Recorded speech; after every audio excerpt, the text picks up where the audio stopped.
E chegou o grande dia, provavelmente. Ó, hoje, dia 4 de maio de 2026, enquanto eu gravo esse vídeo, o Plantão Brasil tem 1.999.477 inscritos. Ou seja, falta pouco mais de 500 pessoas para chegarmos aqui à marca de 2 milhões de inscritos. Olha só como cresceu aí o Plantão Brasil. Já agradeço a todas e todos os plantonistas que estão aqui. Ó, é quase 1% da população brasileira inscrita no canal. Excelente, ó. Somos aqui o maior canal de esquerda e o canal aí que mais tenta mobilizar as pessoas contra a extrema-direita. Vamos continuar indo para cima deles. Se tudo der certo aí, ó, a partir do ano que vem, os vídeos serão gravados desde Brasília. Aí é que o bicho vai pegar para cima da extrema-direita, hein?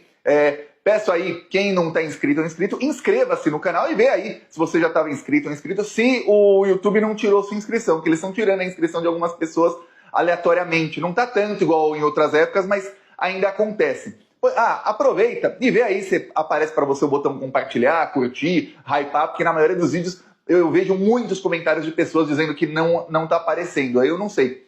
Então, para mim, aparece, menos o de hypar. Agora, falar aqui sobre... Deu ruim aí para Jair Messias Bolsonaro. Ó, no dia 24 de março, o Bolsonaro, que estava internado no hospital ali, mais uma das internações fakes dele, mais uma das farsas hospitalares dele, ele recebeu a notícia de que Alexandre de Moraes o mandou para a prisão domiciliar, que segundo a Rede Globo e toda a imprensa que estava fazendo pressão para que isso acontecesse, era a, abre aspas, prisão domiciliar humanitária. Humanitária para um cara que é um demônio, né? Mas tá.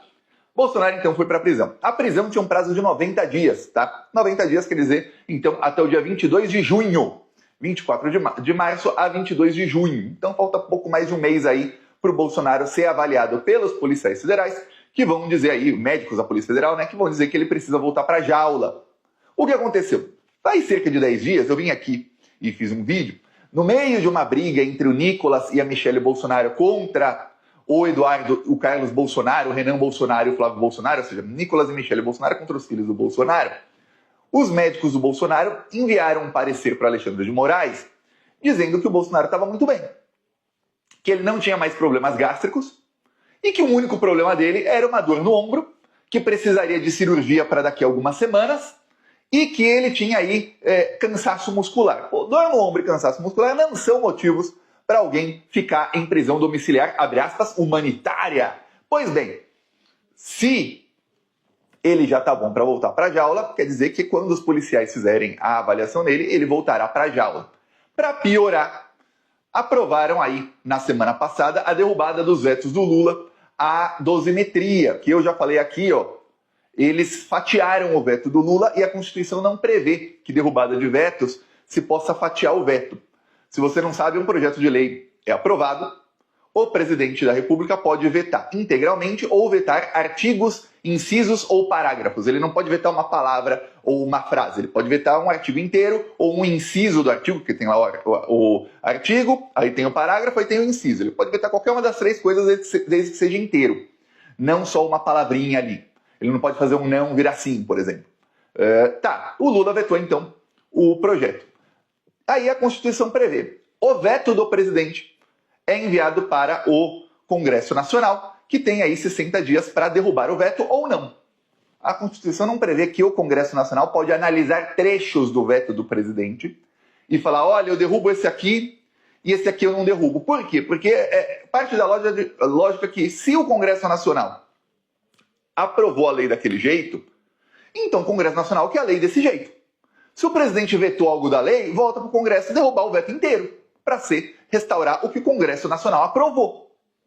Né? Não, vou derrubar o veto, mas essa parte aqui do veto, eu vou manter o veto essa parte do veto do presidente. Pô, como assim manter parte do veto? Vocês não votaram na lei com esse trecho?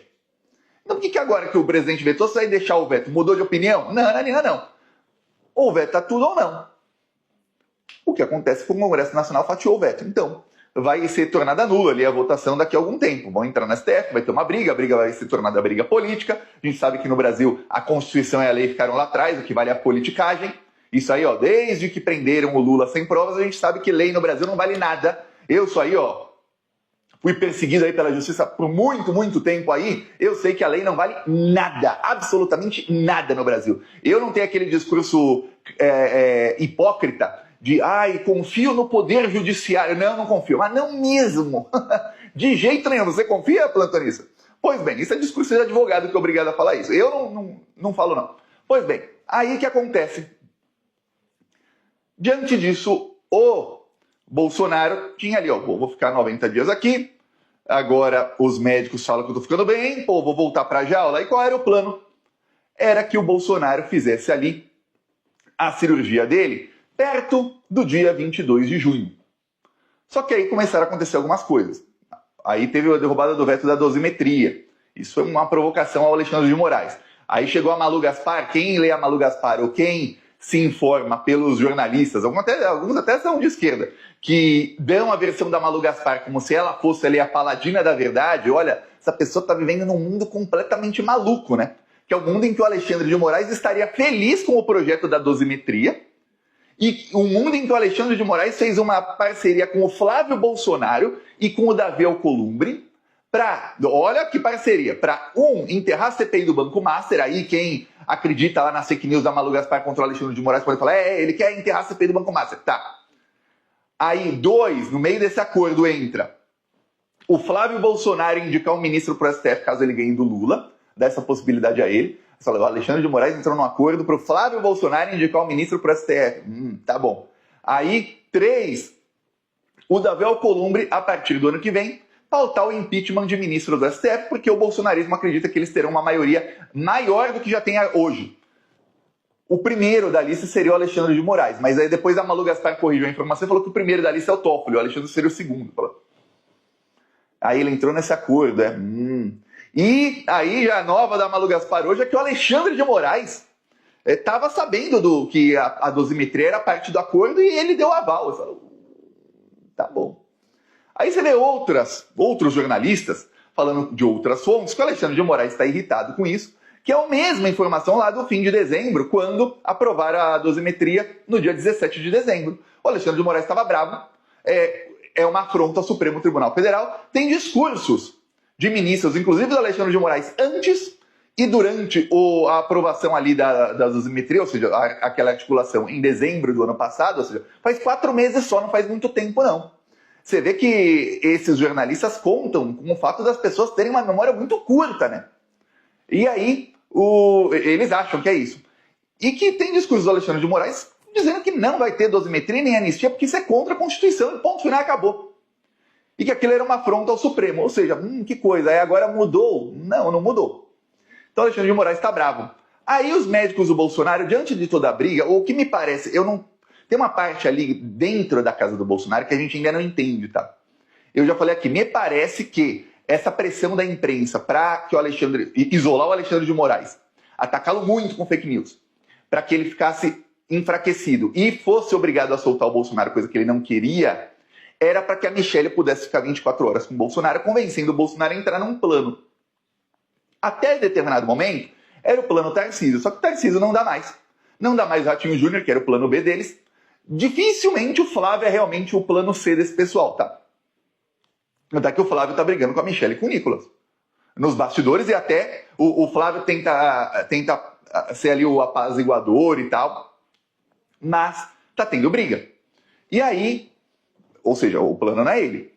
E aí o que acontece? A Michelle parece que não conseguiu. Ela começou a soltar ali, não, o Bolsonaro já tá bem, o Bolsonaro já não tá mais nem soluçando, nem arrota mais. Aí o Carlos Bolsonaro tinha dito um dia antes que não, que ele tava mal. Aí a Michelle falou, não, tá bem. Fala, peraí, esse é o principal motivo dele era ele estar soluçando e tá tendo refluxo. E a Michelle fala que ele já não tem isso há mais de uma semana, e já faz tempo essa declaração dela, então já pode voltar pra jaula. Aí os médicos, no meio de outra briga, isso foi uma briga que teve a Michelle com os filhos do Bolsonaro. Passam 10, 15 dias, outra briga. No meio da briga, os médicos soltam ali um parecer dizendo que o Bolsonaro tá super bem. Mas que nas próximas semanas, eles falam, peraí, faltam 6 semanas para ele voltar pra jaula. Como assim nas próximas semanas? Ele vai precisar passar por uma cirurgia no ombro. Aí, de repente, os médicos adiantam a cirurgia. Falam, não, vai agora. Diante de todo o caos que aconteceu aí com a dosimetria e tudo mais, ficaram com medo do Alexandre de Moraes prender o Bolsonaro logo depois ali da aprovação da dosimetria. Vamos lembrar que o Bolsonaro foi preso exatamente quando aprovaram a lei da dosimetria em dezembro. Aí pensaram, pô, vai ter um repeteco, vamos aprovar de novo a dosimetria e o Alexandre vai prender o Bolsonaro nos próximos dias. Não, vamos lá.